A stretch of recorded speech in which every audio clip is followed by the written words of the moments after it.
هل يقود الركراكي ريال مدريد؟ الحقيقة وراء خبر ماروتو. إصابة حكيمي تقلق المغاربة قبل المونديال. زلزال داخل الوداد. إقالة كارتيرون بعد سلسلة نتائج كارثية.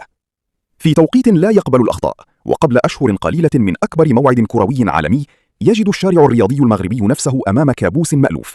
إصابة نجم من الطراز العالمي في لحظة حساسة. إصابة أشرف حكيمي نجم باريس سان جيرمان لم تكن مجرد خبر عابر، بل صفعة قوية أعادت للأذهان سيناريوهات مؤلمة غاب فيها نجوم أو شاركوا دون جاهزية، فكان الثمن باهظا في المحافل الكبرى. إصابة في الفخذ، ضغط مباريات رهيب، وسباق مع الزمن، كلها عوامل تضع الطاقم التقني للمنتخب بقيادة محمد وهبي أمام اختبار حقيقي. هل سيكون حكيمي جاهزا بنسبة 100% في مونديال 2026 أم أننا أمام نسخة مقلقة من نسخة جاهزية قد تكلف الكثير؟ ورغم أن مدة الغياب حددت في أسابيع، إلا أن القلق لا يقاس بالمدة بل بالإيقاع، لأن حكيمي ليس مجرد ظهير، بل هو رئة المنتخب، قائد الهجمات، وسلاح تكتيكي لا يعوض. لكن وسط هذا القلق خرج حكيمي برسالة قوية عبر إنستغرام: سأفعلها مرة أخرى. عبارة قصيرة لكنها مشحونة بالثقة، وربما تلميح لعودات سابقة سواء قبل الكان أو في مواعيد حاسمة. رسالة مفادها: النجم المغربي لا يسقط بسهولة. على صعيد الأندية الوضع لا يقل درامية. زلزال ضرب الوداد الرياضي، نتائج سلبية، أداء باهت، وجماهير غاضبة، لتأتي النهاية المنتظرة: إقالة المدرب باتريس كارتيرون بعد سلسلة كارثية. 5 مباريات بلا أي انتصار، تعادلات مخيبة وهزائم مؤلمة أمام فرق مثل الفتح الرباطي والمغرب الفاسي كانت كافية لتسقط المشروع بأكمله.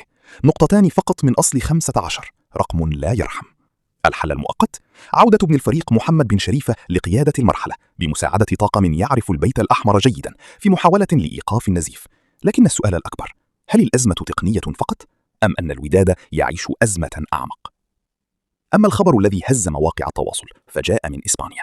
الصحفي خواكين ماروتو، أحد الأسماء المعروفة في الإعلام الرياضي الإسباني، فجر مفاجأة: اسم وليد الركراكي مطروح ضمن قائمة المرشحين لتدريب ريال مدريد. لكن هنا وجب التوضيح: هذا ليس إعلانا رسميا، بل مجرد تداول إعلامي يدخل ضمن الترشيحات والأسماء التي تناقشها الصحافة. ماروتو المعروف بقربه من كواليس النادي الملكي أشار إلى إعجاب داخل بعض الدوائر بما قدمه الركراكي مع المنتخب المغربي: تنظيم، انضباط، ونتائج تاريخية. وفي نفس السياق طرح اسم ديدييه ديشامب، المدرب صاحب الخبرة الكبيرة والذي يحظى بدعم بعض نجوم الفريق مثل كيليان مبابي وأوريليان تشواميني. لكن خلف الكواليس الحديث لا يتوقف: انقسام داخل الفريق، ضغوط، وشكوك حول المشروع الحالي. وفي المقابل الأخبار الموثوقة من صفحته على منصة إكس، خرج الصحفي الإسباني خواكين ماروتو بتصريح حديث أثار جدلا واسعا، أكد فيه أن الثنائي كلوب كروس يعتبر حاليا الخيار الأقرب لقيادة المرحلة القادمة داخل النادي الملكي.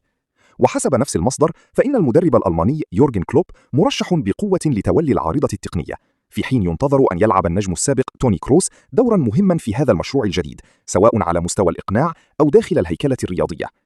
هذا الخبر الذي تم تداوله عبر منصة إكس يعكس تحركات محتملة داخل إدارة ريال مدريد، لكنه يبقى في إطار المعطيات الإعلامية إلى حين صدور أي إعلان رسمي من النادي. تحول أم بداية بالتحديات؟ الأيام القادمة وحدها ستكشف الحقيقة، لكن المؤكد: القادم لن يكون عادياً.